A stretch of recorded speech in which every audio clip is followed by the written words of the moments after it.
ඔබේ ජීවිතයේ ඔබ වැඩිපුරම කැමති යාඥාවේ ජීවිතයකටද පරිත්‍යාගයේ ජීවිතයකටද?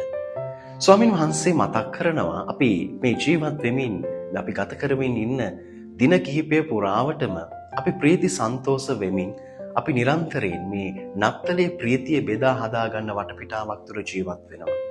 ප්‍රියදර සහෝදර සහෝදරීනි, අද අපි සමරන මංගල්‍ය චුත ස්තේපන් මුනිතුමාගේ මංගල්‍යය. උන්වහන්සේගේ ජීවිතය තුළින් මතක් කරනවා යාඥාවේ ජීවිතය සහ පරිත්‍යාගයේ ජීවිතය තුළින් නිරන්තරයෙන් ස්වාමින් වහන්සේට අපි සම්බන්ධ විය යුතුයි කියන කාරණාව.